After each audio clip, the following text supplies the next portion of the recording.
mwithirio mwega wa Mero TV mubango ni Gukumia ibwegano tubakuthwa ugurerete TV ya kuna krokiuga tune Mero TV.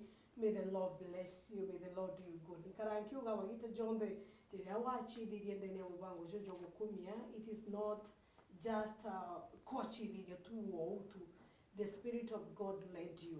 Nionto bwambi murungu ena gitumi na mubango jo mutorero jo kuntu kwijia na arwa ko okethi kumatere mwanya iri oreithirite ore kinya kwithori twirito kwa mitwa Gloria Mwirigi na koke Jesu Kristo imunokia wa moyo kama kuthwa wokiro tikugo bwega wa kuthwa wokira wina stress cha mutorere. I'm here to assure you in the name of Jesus Christ.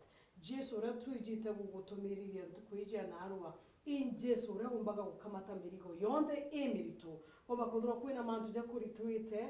I want you to cast those things to Jesus Christ na Jesu Kristo akomba kudura yo kamatia yeto nera Kristo Jesu nera studio chito tu na Bishop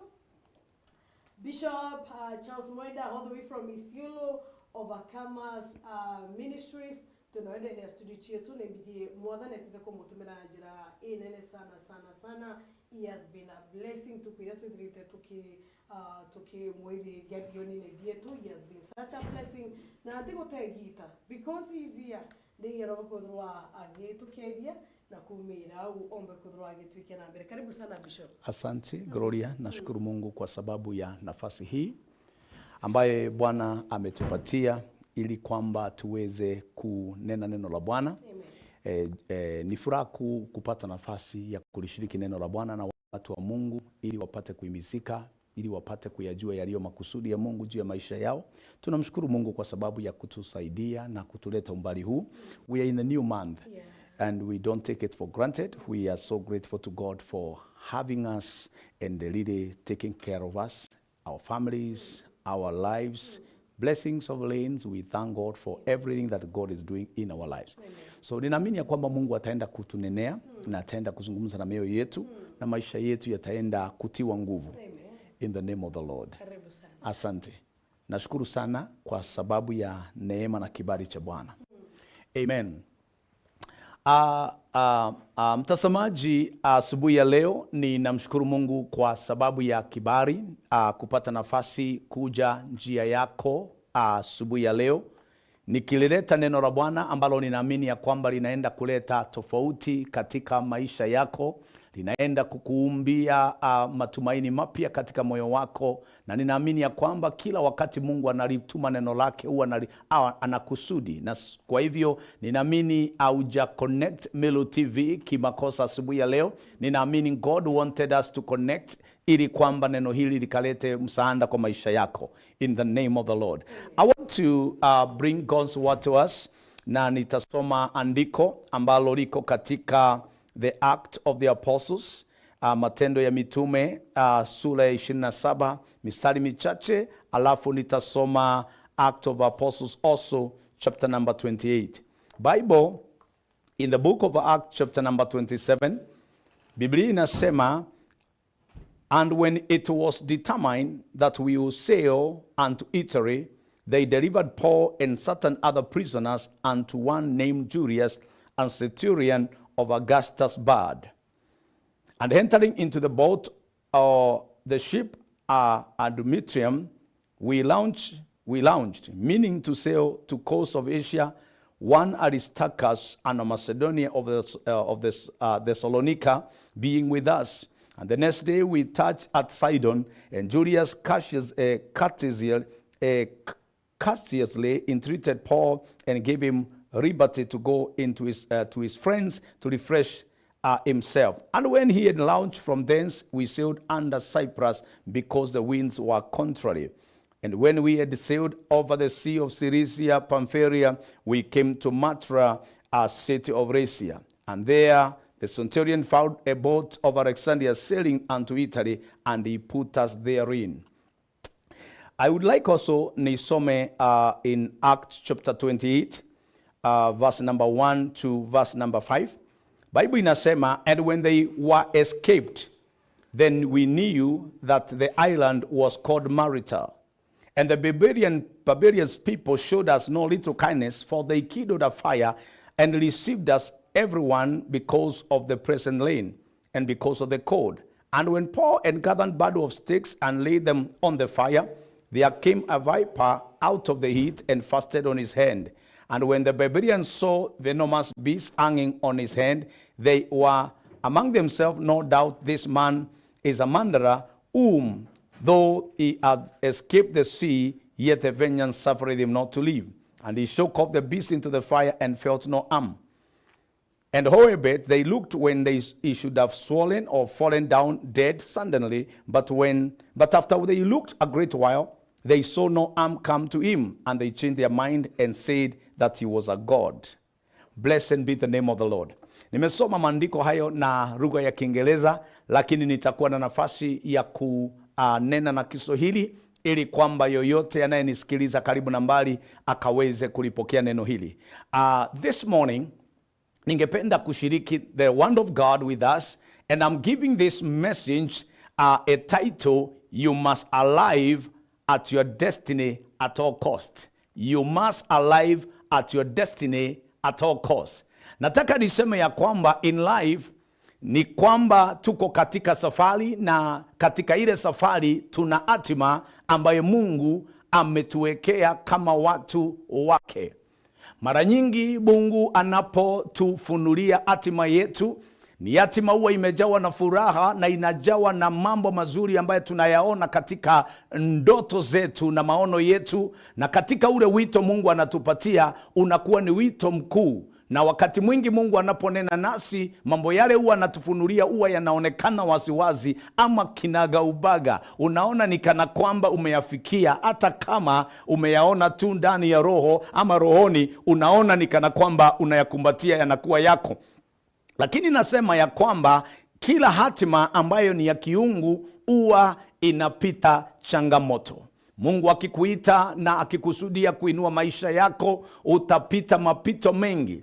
Kuna watu wengi Mungu aliwapatia ndoto za kuwa watu wakubwa, watu mashuhuri, watu ambao watakuwa msaada kwa jamii zao, kwa kizazi chao, hata kwa mataifa yao. Lakini unakuta hata kama wako na hiyo hatima ndani ya mioyo yao, mambo yale wanayapitia ni mambo ambayo ni vizuizi, vinakuwa ni mambo ya kuwasuia, ni mambo ya kuwavunja moyo. Lakini niko hapa leo nikuambie, you must arrive at your destiny. Maana kuna Mungu aliyeitana na kuna Mungu aliye na mpango uliodhibitika katika maisha yako. Ningependa tuombe kwa dakika moja tunapoenda kulishiriki neno hili, ili moyo wako ukafunguke, tukashikamane katika ulimwengu wa kiroho, ili kwamba ukalipokee neno hili likalete msaada katika maisha yako. Baba Mungu, katika jina la Yesu Kristo, nalibariki jina lako asubuhi ya leo. Ninasema ubarikiwe na uinuliwe, ni kwa sababu ya nafasi ambayo Bwana umenijalia kama mjuli wako nikaweze kulinena neno lako. Ninaomba kwa sababu ya mtazamaji Mungu wetu aliye online wakati huu, aliye kwa TV yake, na ambaye Bwana pia ujumbe huu utamfikia baadaye. Ninaomba Bwana maisha yake yakaweze kuguzwa, maisha yake yakawaze kupata mwelekeo, maisha yake yakapate matumaini. Asante ni kwa sababu wewe ni Mungu mwema unaliyefuatilia neno lako kila wakati ukapate kulitimiza. Ninakupenda na ninakuheshimu asubuhi ya leo. Kwa jina la Kristo Yesu nimeomba kwa imani. Sema amen. Pendwa, ninaponena juu ya you must arrive at your destiny at all cost, ni kwamba Mungu anapokuita yeye huwa anamaanisha. Nanena na wewe ambaye umepita mapito ambayo yamekuwa mazito, na uko katika hali ya kuinua mikono yako, na hata mahali umefika sasa hivi umeanza kuwa hata na shaka juu ya wito wako. Nanena na mtumishi wa Mungu mahali ambayo umepitia mapito ya kudharauliwa, ya kupitia mapito ya kukosa hata rasilimali, kukosa hata mtu wa kusimama na wewe. Na wewe pengine uko pale mama, ulidhania ulipoingia katika hiyo ndoa mambo yote yatakuwa sawa sawa, lakini sasa unajikuta katika maisha yako vile mambo yanavyoenda si sawa. Nataka nikuambie, lazima ufike katika hatima yako. Hata hivyo, hata mambo hayo yakiwepo, lazima uamue na ukaze mwendo, ni kwa sababu hatima yako iko ndani ya Kristo. Hatima yako iko mbele yako na imejaa utukufu. I am here to encourage someone this morning ya kwamba there is a destiny we have in God, na our destiny destiny is sure. Na niko hapa niweze kuangalia maisha ya mtumishi wa Mungu anayeitwa Paulo. Na maandiko yanasema ya kwamba huyu alikuwa ni Mfarisayo.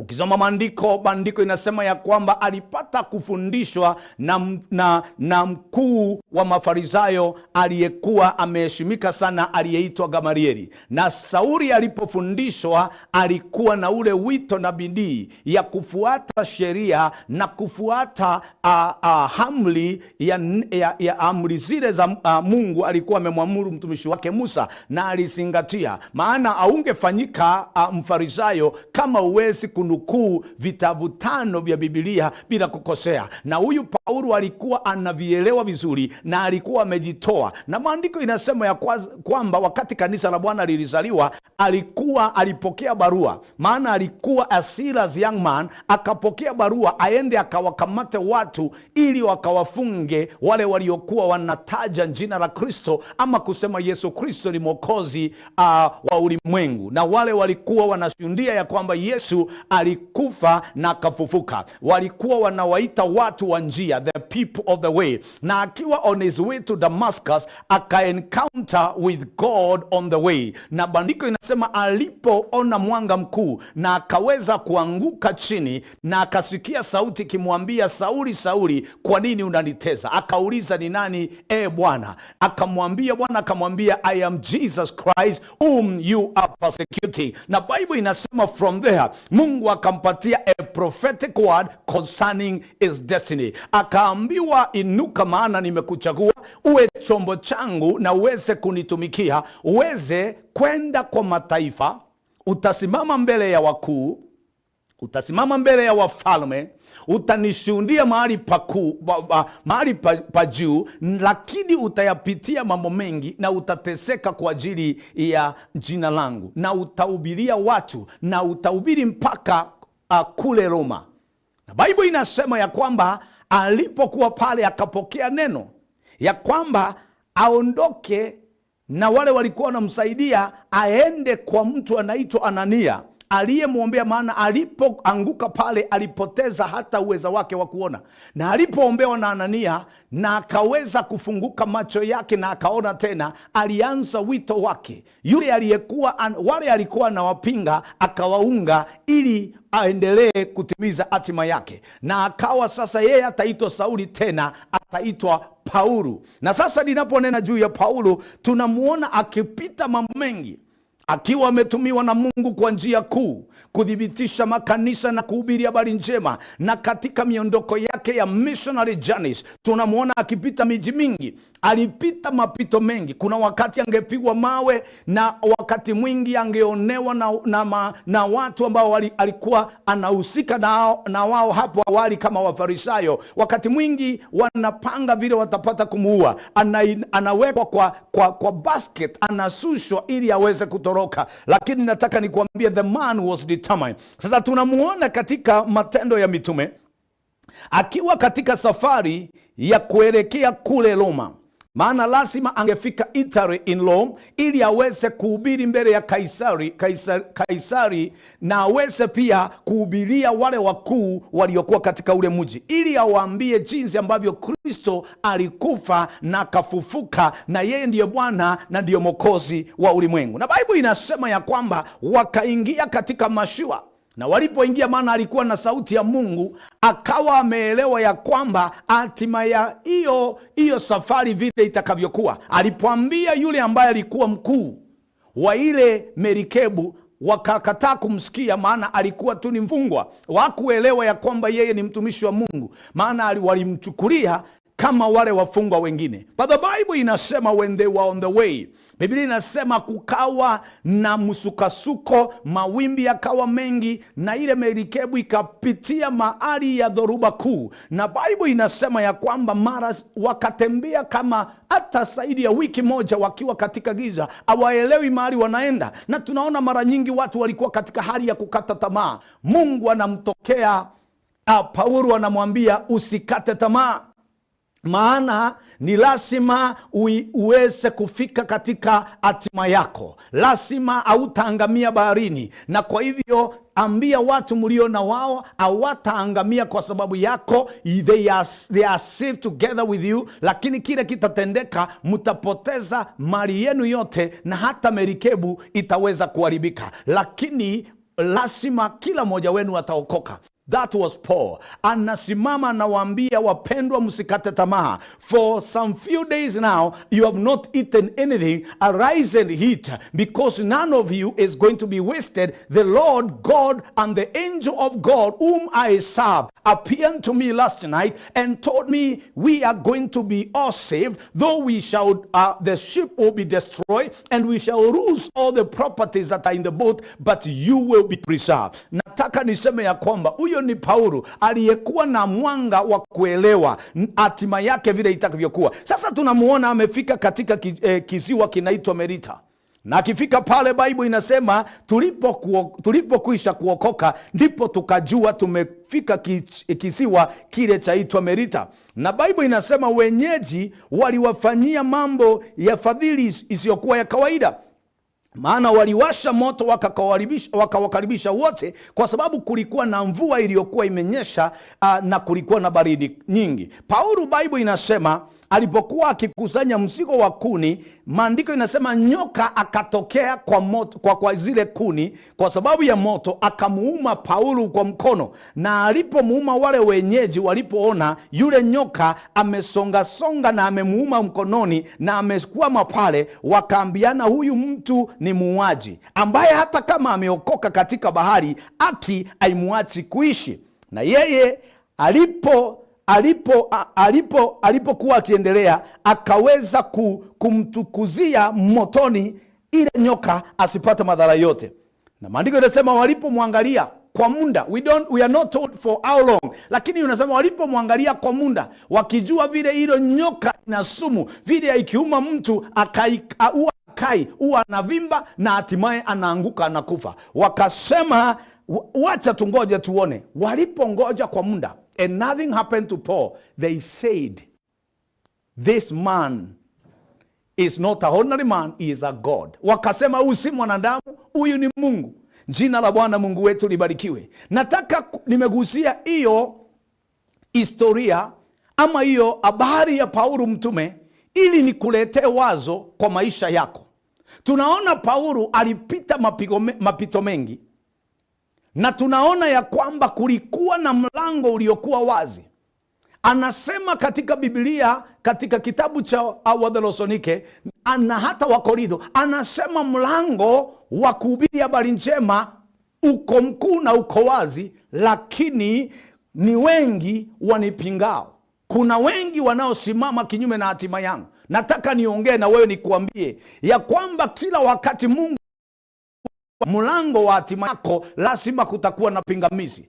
Paulo alipitia pingamizi, hata wewe utapitia pingamizi. Sijui pingamizi za maono yako yanatoka wapi. Sijui ni nani anasema haufai. Sijui ni nani anapigana na wewe. Sijui ni nani anasema wewe hautafika mahali, na kuna vikwazo vingi. I tell you, when you have a destiny in God, oppositions are obvious. Lazima mtu yoyote anayeenda mahali lazima apate hali ya kupingwa, lazima apate kuwekewa vikwazo. Lakini nataka nikuambie, unahitaji utoe macho yako kwa hizo vikwazo, utoe macho yako kwa hayo mambo ambayo ni masito, umwangalie Kristo Yesu ambaye amekuita na ambaye amekuchagua. Amekuambia na kwa neno lake amesema, mateso ni mengi ya wenye haki, na hata anasema ya kwamba utapita mapito mengi, lakini usijali, kwa sababu mimi nilishinda ulimwengu na nitakuwa na wewe mpaka mwisho wa dahari. I am here to encourage you.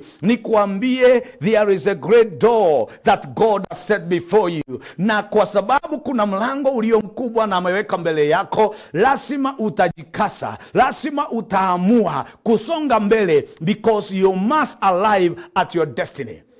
You must arrive at your destiny. And let me challenge you, nikuambie hivi, hatima yako sio yako peke yako. Watu wengi ambao wako na hatima kuu, hatima zao zimeshikamana na hatima za watu wengine. Kwa hivyo ustahili kukata tamaa. Kwa hiyo jamii utainua mikono useme nitaondoka. Those children are children with destiny. Lazima uamue kuomba, lazima uamue kusimama, lazima uone mwisho wa kile Mungu alianzisha. I came to tell you there is a destiny that you have in God. There is an open door that is there before you, but you must alive even to your destiny. Though kuna opposition, though kuna upingamizi mkubwa, lazima ufike katika hatima yako. Nilikuja asubuhi ya leo kwa njia yako. Uko pale uko karibu kukata tamaa, unafikiria mwisho wako umefika. I tell you, opposition will come. Paul went through opposition. Tunamuona akipitia vifungo, akipitia hali ya kupigwa mawe, ya kuitwa majina, kutafutwa hata aupate kuuawa. Lakini kwa yote anapita katika bahari siku kadhaa bila chakula, anapita kupitia hali ya hatari nyingi. Na tunaona hata walipookoka, kama hapa tumesoma, alipofika Merita, Biblia inasema ya kwamba walipokaribia kule na wakakaribishwa na wenyeji, maana wameokoka baharini. Kumekuwa na mvua kubwa katika ile nchi ya Merita, kile kiziwa, na wamewekewa moto ili at least waweze kupata nguvu, ili baridi ipungue. Nyoka akatokea akamuuma Paulo. Angalia majaribu, angalia vikwazo njiani, lakini Paulo alijua yeye ni nani. Alijua Yesu Kristo amesema hata utashika nyoka na inge. Alijua neno la Mungu limesema hata ukila kitu ambacho kinaweza kukudhuru, akitakudhuru kwa sababu umeitwa na una imani ndani ya Kristo Yesu. Na tunaona akiumwa na nyoka, na watu wakaanza kuongea mambo, wakasema this man is a murderer. Huyu mtu amekosea. Huyu mtu hata kama ameokoka, ni kwa nini hakuna mwingine ameumwa na nyoka, ni huyu ameumwa peke yake? Lazima huyo mtu ndio ni muuaji. Na hata kama ameokoka baharini, mahana merikebu imeisha yote na wametoka, huyu mtu ni muuaji. Wakamwangalia na wakampimia, wakasema this man is going to die, na ataanguka na afe. Walipongoja for a long time, wakaona anaendelea, wakabadilisha mawazo yao. I want to tell you, verdict of men can change, and like it change eventually, even among watu wa Merita juu ya Paulo. Wakangojea avimbe afe kwa sababu ameumwa na nyoka, lakini alitingiza kwa moto. Nilikuja nikuambie ya kwamba hiyo shinda unaipitia itakumaliza. Unastahili kujua ni kama vile Paulo aliumwa na nyoka. Unastahili kuachilia moto wa Roho Mtakatifu wake ndani yako, ya kwamba hakuna ugonjwa utakuweka chini, hakuna opposition itakuweka chini, hakuna majaribu itakusuia, utafika katika hatima yako. Sijui ninaongea na nani mpendwa asubuhi ya leo, lakini ninapozungumza na wewe, I want to tell you, shake that viper. Achilia hiyo nyoka zile ambazo zimeinuka za chuki, tingiza kwa moto. Usikubali maisha yako yakasama kwa sababu ya chuki ya wanadamu, kwa sababu ya wivu wao, kwa sababu ya vikwazo ambavyo wameweka. Usibebe hali ya kutosamehe. Achilia watu. Hiyo ni vikwazo. And I tell you, hata wale wanaona ukiangamia, I have good news this morning to tell you, you are not going under. You must reach at your destiny. You must reach your destiny at all costs in the name of Jesus. Tunaona Paulo akiwa Merita na akapata nafasi ya kuhubiria wale watu, na watu wakapona. Na hata mkuu wa kile kiziwa akaja na baba yake aliyekuwa mgonjwa. Watu wakapona katika ile nchi, wakaweza kumjua Kristo Yesu. Walidhania Paulo ni Mungu, lakini Paulo akawaonyesha Mungu wa kweli, akawaonyesha Kristo. Nataka nikuambie, Mungu anaenda kukutetea. Mungu anaenda kukusimamisha. Mungu anaenda kusimama na wewe. Maana kusimama kwako ni kusimama kwa wengi. Kupona kwako ni kupona kwa wengi. Kusimama kwako ni kupatia watu himizo, hata wale wanapita majaribu pia kusimama. You are not standing for yourself alone. Unasimama maana wewe ni kielelezo. Unasimama as an example, and you'll be exemplary in your generation. Maana wakati mwingi tunapopita mambo haya, it is not privately, tunapitia in public domain. Ebu angalia Paulo wakati aliumwa na nyoka. Hakuumwa kwa nyumba yake, aliumwa mbele ya watu wengi, na wakasema huyu mtu ni muuaji. Mungu anaruhusu wakati mwingine tupite mambo. Unaambia huyu mtu haombi vizuri, Huyu mtu ajui Mungu wa kweli. Huyu mtu ni dhambi zimesababisha yapite yale anayoyapita. Hivyo ndivyo ilitendeka kwa Paulo, lakini hatimaye they knew there is God in heaven. They knew there is God of Paul. They knew Jesus Christ was alive and well in the life of Paul. Maana alitingiza yule nyoka na nyoka akaanguka kwa moto, nyoka akaangamia, Paulo akaishi. Natangaza kile chochote kimeniginia juu ya maisha yako, kile kinakuzuia, kile kinasababisha uongeo vibaya, naomba Mungu akakiondoe out of your way in the mighty name of Jesus. Natangaza aibu haitakuwa sehemu yako. Nasema aibu itakuwa sehemu yako. Paulo aliyekuwa anatabiri akiwa kwa mashua, wakati kulikuwa na mawimbi na dhoruba, wakati merikebu ilikuwa inaisha, Paulo angekuja haanguke pale, wangeshuku. Lakini aliyekuwa naye katika baharini, aliyekuwa naye katika wakati kulikuwa na mawimbi katika bahari, ndiye alikuwa naye katika Marita. Nasema Mungu wako ni mwaminifu. Jambo ambalo ningetaka nikuambie ni kwamba aliyeanzisha kazi njema ndani yako, Biblia inasema katika Wafilipi 1:6, the one who began a good work in you will bring it to completion in the day of the Lord. He is not only a starter, our God is a finisher. Kazi ile ameanzisha njema ndani yako, hata kama kutainuka dhoruba, hata kama kutainuka pingamizi, ataitimiza kwa sababu yeye ni Mungu. Atakufikisha katika hatima yako, ataweza kukuinua katika viwango vya juu. And let me challenge you this morning by the one and the counsel of God. Nikwambie, hiyo mahali umefika sio mwisho wako. Huwa ninaambia watu, mara nyingi tunapita mapito mazito, tunapita mambo ambayo hata sisi wenyewe, hata kama tuna maono, unajiuliza maswali pale ndani. Lakini ukiweza kusimama na uimize na usikilize sauti ya Mungu, utajua ya kwamba hata yale mapito unayapita yako katika mpangilio wa Mungu. Jana nilikuwa ninaangalia maisha ya mtu anaitwa Yusufu. Alipata kuwa na hatima na akaonyeshwa na Mungu maono makubwa, akiwa mahali pa juu, akiinamiwa na ndugu zake na hata baba yake na mama yake. Na ndoto ile ilikuwa wazi sana. Na alipoambia familia yao bandara wafurahie, maana they were a prophetic family, walielewa the meaning of the vision. Mpaka baba yake akamuuliza, unasema mimi na mama yako tutakuinamia? Kuna mambo mengi yalipitia katika maisha ya Yusufu. Jambo la kwanza ni kwamba alichukiwa na ndugu zake. Wakamchukia na wakawa hawataki kumuona. Na siku moja walipopata opportunity, akiwa ametumwa kuenda kuwapelekea chakula na kuona vile wanaendelea, wakasema, here comes the dreamer, let us kill him and see what will become of his dreams. Sijui ni wangapi wamekuona na wamekuotea, wanasema wamejua uko na ndoto, na wanasema huyu muuaji ndio huyu anakuja, wacha tummalize. Nataka nikuambia hawatafanikiwa. Walipanga kumaliza Yusufu, wakasema tumuue, lakini Mungu akapeana njia nyingine. Walipanga kumuua na ikawa ni azimio ya moyo wake. Maana walichukia, maana alipopata maono, akapendwa na baba yake, alipewa koti iliyokuwa na rangi nyingi. Na ilikuwa ya kupendeza, ndugu zake wakiangalia wanaona vile anapendezwa. Lakini hiyo nguo yake, the coat was prophetic. Those many colors represented many nations that you become solution to. Lakini wao wakiona, walikuwa wanaona basi ambalo ni tofauti kuliko wale wengine, wanaona ni favorite of their daddy. And let me challenge you, hiyo ilileta changamoto kubwa, ilileta chuki. Pata hatimaye walipotaka kumuua na wakachukua hiyo koti, maana ilikuwa inawauma, wakaweza kumtupa katika shimo, maana waliongea pale. Mungu akaleta wazo wasimue. Hatimaye walimuuza kwa Waishmaeli. Moja kwa moja akajikuta nchi ya Misri.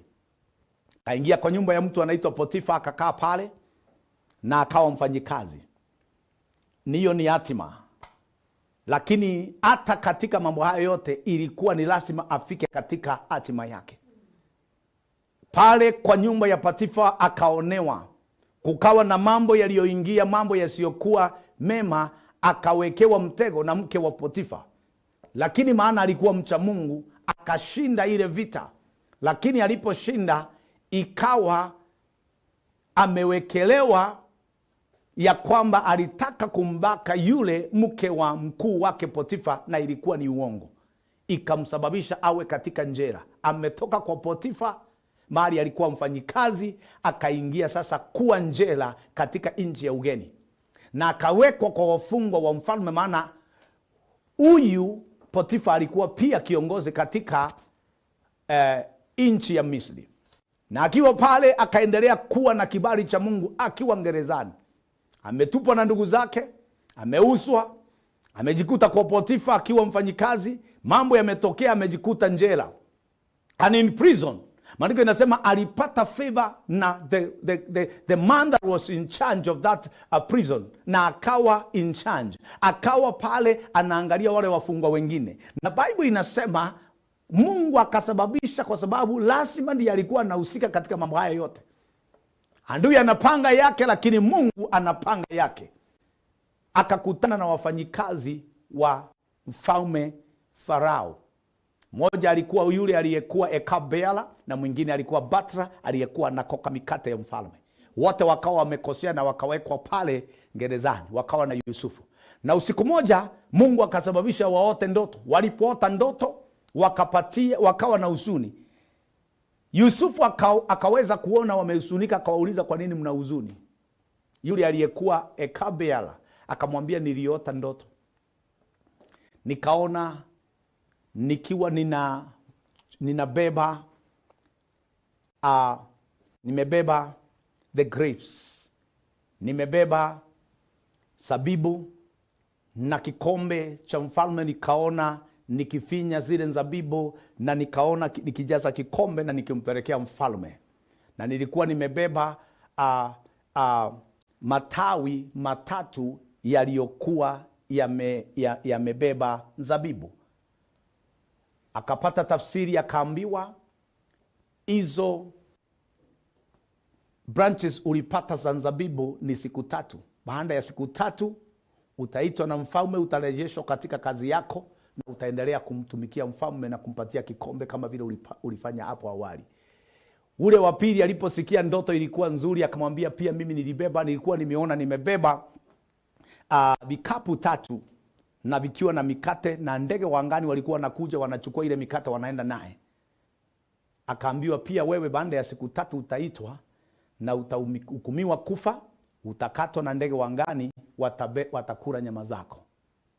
Na baada ya siku 3 mambo haya yakatendeka. Yule ambaye ni mkoka mikate akapata kupata kuwekewa hukumu ya kifo, na yule mwingine akarejeshwa. Na walipokuwa wakiondoka, aliwaambia, mnikumbuke. Lakini akiwa pale gerezani akakaa almost 2 years kwa njera tu, amesaulika, until wakati mfalme alipata kuota ndoto ambayo ilikuwa ndoto kubwa iliyomsumbua. Akaja akailetea wasomi wote na watu magician, all the wise men, the magician, the sorcerers, the enchanters, wote wakaletewa ndoto, wakashindwa kuitafsiri. Maana ndoto ya mfalme aliona ng'ombe 7 waliokuwa wamenona sana, na wale walikuwa wamenona sana, hao ng'ombe 7 wakatokea wengine wamekonda sana, na wale ambao walikuwa wakonde wakaweza kumeza wale ambao walikuwa wamenona. Na ilikuwa jambo la kutisha akiliona katika ndoto, na ikamsumbua. Na wengine wote walijaribu kutoa tafsiri, ikawa haiwezekani. Na yule aliyekuwa the cupbearer akakumbuka, akasema, kuna mtu tulipokuwa njela aliyetoa tafsiri ya ndoto zetu, na vile alivyotoa ndoto hivyo ndivyo ilivyokuwa. Na maandiko yanasema moja kwa moja mfalme akatumana Yusufu, akaendewa kwa njela, akaletwa mbele ya mfalme, akanyolewa, akapatiwa mavazi, akasimama mbele ya mfalme. Alipopewa ndoto akaitafsiri, akasema, ng'ombe 7 ulioona wanono ni miaka 7 ya utele, ambayo Misri itakuwa na chakula isiyo ya kawaida. Lakini baada ya miaka hiyo 7 kutatokea miaka ingine 7 ambayo itakuwa na ukame mkuu, na hata ile chakula yote ilikuwa imepatikana wakati wa utele itakuwa ya msaada, itaisha yote na watu watapata kuangamia. Mfalme akamwambia, tutafanya namna gani?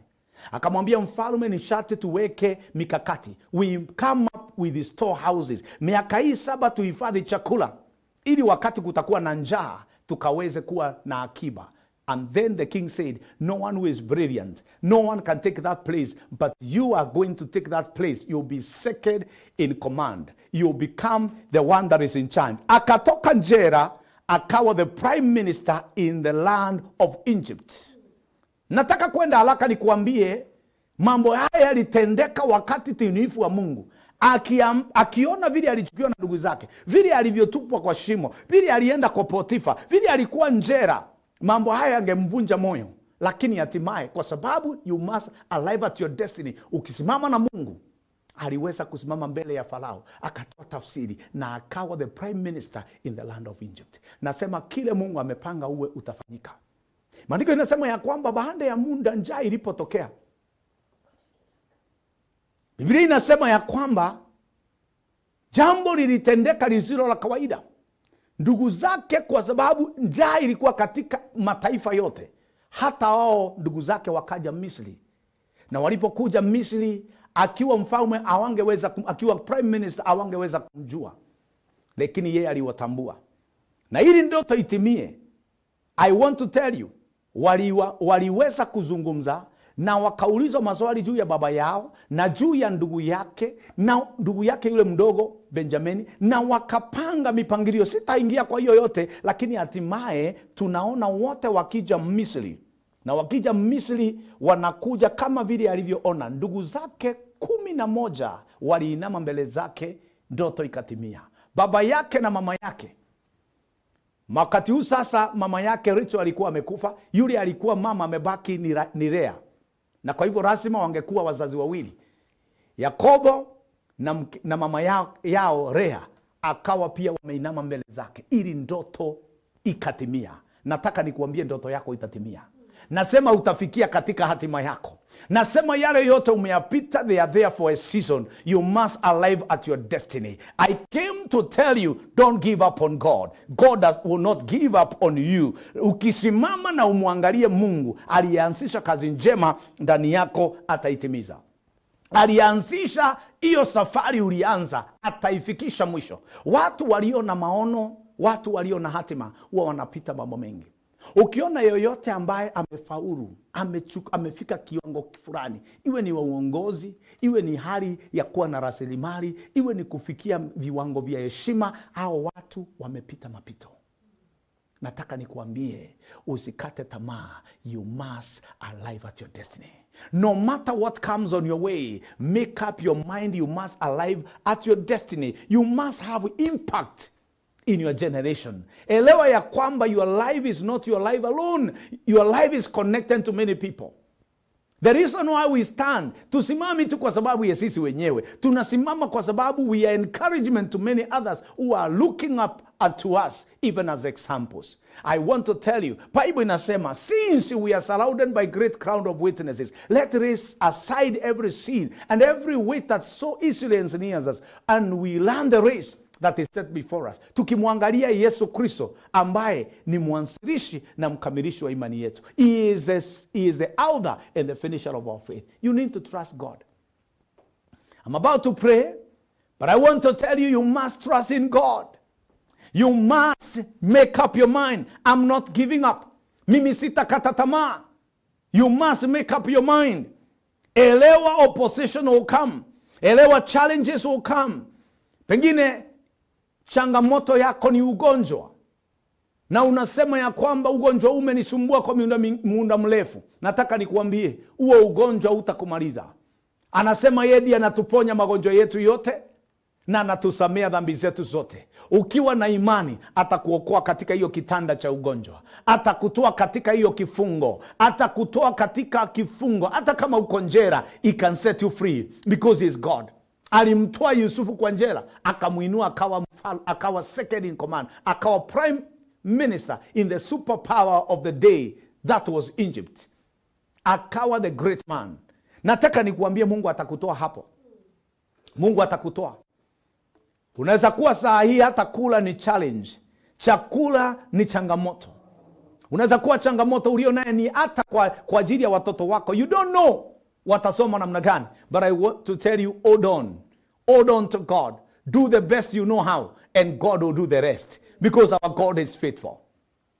Pengine umeinukiwa na majirani, umeinukiwa na watu ambao mnafanya nao kazi. Nataka nikuambie, hatima yako itasimama. Unaweza kuwa katika viwango vya chini, na watu wakiangalia wanaona you are the next person even in land to be promoted. Anao wanainuka na mambo mengi ya kukuwekea vikwazo ili usifikie hapo. I tell you, God has power to clear them out of your way. And may the Lord arise in his power. May God arise and clear your way in the mighty name of Jesus. Kile kitu unastahili kukikalia utakikalia. Hii level unastahili kuifikia utaifikia. Because our God is a good God. Yeye huwa haweki handi tu, yeye anaweka handi na anaitimiza. Nataka nikutie moyo nikuambie, don't give up. Don't give up on God. Don't give up on even on the promises of God concerning your life. Yusufu angekata tamaa, Paulo angekata tamaa, but hawakukata tamaa, walisimama. Na leo tunasoma habari zao na tunakuwa ni himizo. Nataka nikuambie, you are in your generation, you are Joseph of your generation. You are Paul of your generation. In your family, you are the light bearer. Wewe ndio unabeba kinara. Wewe ndio unabeba mwenge wa familia yako. Wewe ndio unabeba taa katika jamii yako, katika your place of work. Kusimama kwako ni kusimama kwa wengi. Kusimama kwako ni kusimama kwa wengi. And I challenge you, nikwambie, you must arrive at your destiny at all costs. You must embrace faith. Let me challenge you as I close. Nataka nikuambie, ukipokea maono kutoka kwa Mungu, jambo la kwanza lazima upokee imani ya kwamba aliyeanzisha kazi hiyo ataikamilisha. Lazima uwe na imani. Jambo la pili, lazima ujitoe katika hali ya maombi na uwe na nidhamu. Kuna mambo ukiwa na hatima kama hiyo lazima yawe kando. Utabebana na mambo ambayo hayafai, utatembea katika njia ambazo hazifai, kwa sababu you know where you are going. Napenda wale watu wanakimbia riadha, huwa wanajipatia discipline. They don't eat junks. They eat balanced diet. Huwa wanakula chakula kinafaa. Huwa wanafanya practice, wako na discipline. They wake up even at 3. They don't just arrive at the field and they win. No, it's not a walk in the park. They are disciplined. Lazima uwe na nidhamu. Ukijua una hatima, lazima upokee nidhamu. Lazima kuna mambo utafanya tofauti na wale wengine. Lazima ujifundishe kwenda extra mile. You must burn the midnight oil. Lazima uwe mtu ambaye utakesha. Lazima uwe utajitoa katika maombi. Jua utajitoa katika hali ya kujipeana kwa ile kazi na katika ule wito. Naona ukifika katika hatima yako. Nasema utasuiliwa. Nasema utasuiliwa. I want to pray with you in the name of Jesus. And I know the power of God is going to come upon you mightily. The anointing of the Holy Ghost will come upon you gloriously. The wisdom of God will be evident in your life in the mighty name of Jesus. I want to pray with you today. And as I pray, arise and believe it is possible. Unaweza kuwa ulikuwa umeota ndoto, ulikuwa na maono yakapitia hali ya kupingwa, na uko katika hali ya kukata tamaa. Please don't give up. I want to pray with you in the name of Jesus. Our Heavenly Father God, in the name of Jesus. I want to pray because of our viewers in the name of Jesus. I believe in miracles because I believe in God. I want to declare, God Almighty, mighty strength coming upon your people.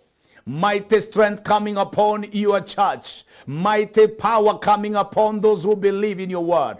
I pray for that minister who is at the verge of giving up. I pray for that minister who is at the point of giving up. I declare courage in the name of Jesus. Natangaza ujasiri. Natangaza kuinuka mara tena. Natangaza lazima wafikie hatima zao. Natangaza lazima wainuke. Msaidie Bwana huyu ndugu na huyu mama kuachilia uchungu wa jana, kuachilia na hata kusamehe. Ni kwa sababu watu ambao wana hatima ni watu walio na moyo mkubwa. Tunaona Yusufu akisamea ndugu zake waliomtendea dhuluma, anawasamehe, anawaambia mlikusudia kunitenda mabaya, lakini Mungu alikusudia kuniinua ili nyinyi mkapate kuokolewa na watu wa mataifa. My Father, my God, inuka katika maisha ya mpendwa huyu, inuka katika jamii hii, inuka katika Bwana this company, inuka katika this destiny of this man and this woman. Onekana katika njia kuu, ponya wagonjwa,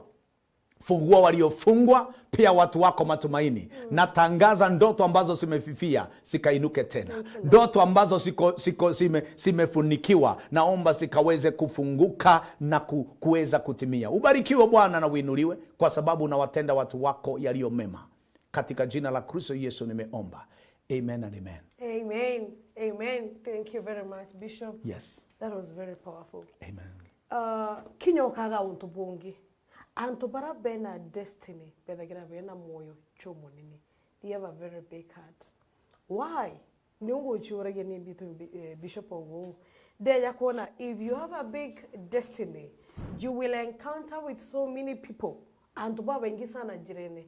Bamwe batego kwerewa, bangi bago kwerewa, bamwe bo kwenda, bangi bo kumena. Now, you should have a very big heart. Nyotoboa the encounters in life. So, muraithirio mwega wa Mero TV. Ugamatite mathina oku na iviri njeu akitu nturene au, ugamatite your sister aki, ugamatite your brothers, ugamatite maybe atubarabo fellowship anabo. It is the highest time you release them. The man of God has told us, Joseph, and to release them. Bwana Yesu asifiwe. Praise the Lord. It is the highest time. Ombe kudhuru kijukia na ugitikiria nkoro iya kurekanira. Because you know where you're going. Bwana Yesu asifiwe. Thank you very much, Bishop. I'm really encouraged. Thank you. The Lord I'm seriously blessed. Amen. Thank you, man of God. Tuena medhimu, tuwe platforms chiaku na ratu mbago kuona. Yes. Alafu tuwe tukimagalukwe. Ukitaka tu kunifikia, namba yangu ya simu ni 0721 66 9617. 0721 66 9617. My platform yangu ya Facebook ni Bishop Charles Mwenda Silas. Hiyo ni kwa Facebook na pia kwa TikTok. Unaweza nifuata pale na tunaweza kuwasiliana ukapata kubarikiwa. Na kama hujaokoka, unaweza kuomba ombi hili nyuma yangu dakika moja, tusema: Bwana Yesu, naja mbele zako siku ya leo. Mimi ni mwenye dhambi, naomba unisamee dhambi zangu na makosa, uandike jina langu kwa kitabu cha uzima na kupokea leo uwe Bwana na Mwokozi wa maisha yangu. Kama umeomba hiyo ombi, enda kwa kanisa ambalo iko karibu pale, ongea na mchungaji akuombe na mtumikie Mungu. Maana maisha haya bila Mungu, hata ndoto zetu asiweze kutimia. Hatima ile kubwa kabisa tunangojea zote tunapotimiza hapa duniani ni ile ya kukutana na Yesu Kristo na tuishi naye milele. Amen. Shalom. Thank you. Amen. Thank you very much. Buke sana muraithirio mwega wa Mero TV. Katumba garukia nintini tuchokerete nyuma ya dariki ite kuraja.